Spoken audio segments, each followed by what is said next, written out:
Yo! Isa na naman pagpalang araw sa ating mga kaluto. For today's video, tara, samahan niyo ako magluto ng simple at budget meal na ulam. Ito yung ating nabibili sa palengke na putlong. 2 pirasong tokwa at syempre patatas at sibuyas na puti. So timplahan natin yung ating tokwa bago natin iprito.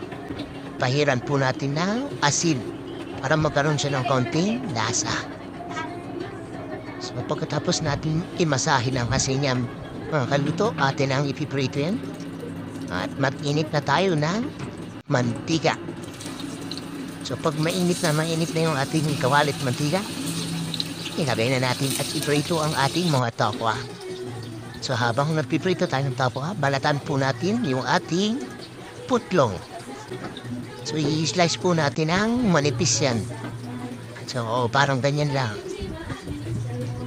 So, 3 piraso po ito, mga kaluto.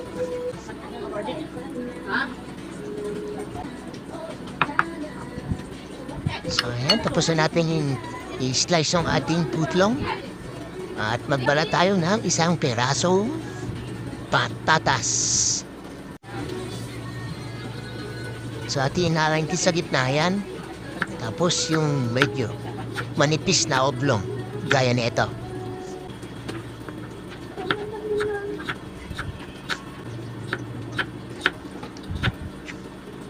So, siyempre pagkatapos natin mag-hiwa niyan ng ating patatas, itong sibuyas na puti naman yung ating balatan na tiwain. So, pagkatapos natin tiwain yan, sa ganitong parte lang, mga lalaki, isitay lang natin saglit yan. Palabasin natin yung kanyang kaluluwa. So, pag lumapas na yung kanyang kaluluwa, iset aside muna natin. At gupitin natin yung ating piniritong tokwa. Sa ganyang square lang.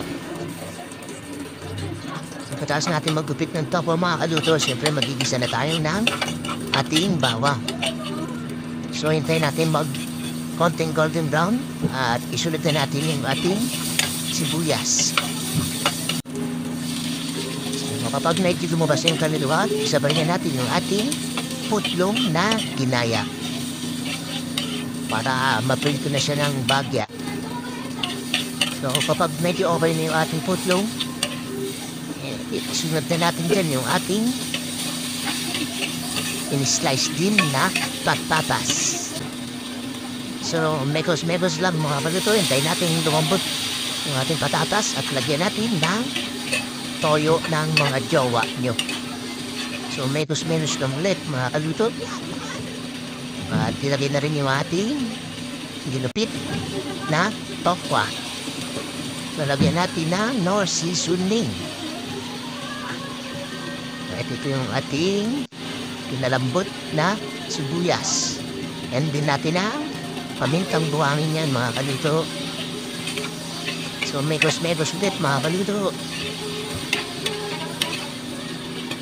Pag medyo na okay na lahat sila, siyempre, sabawan natin yan. 1 basong tubig, mga kaluto, galing sa prime water. So, hintayin natin kumulo saglit. Lagyan natin ang kalahating pork cubes. Mekos ulit, para matunaw na agad yung ating pork cubes. So pag medyo kumulo na, lagyan na natin ng slurry o tinunaw na cornstarch para lumapot yung ating sabaw o sarsa. Ayan, timplahan natin ang asin, mga kaluto. At kung umabot ka sa aking video, please like and share. Para naman malaman ko rin kung saan nakaabot itong video na ito. So may nakita ko palang star margarine sa rep. Inabol ko na po, mga kaluto. At lagyan natin ang pambalanse asukal. So yan. At paluto na to, mga kaluto. At maya kikibog-kibog na tayo, mga kaluto.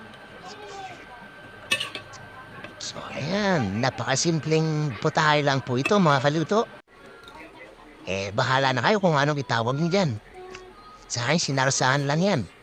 At sa uli, lagyan natin ng fried garlic. And serve there you have it mga kaluto. Ito ang ating putlong with tokwa and potato sauce. So, thanks for watching mga kaluto. God bless to all and happy eat!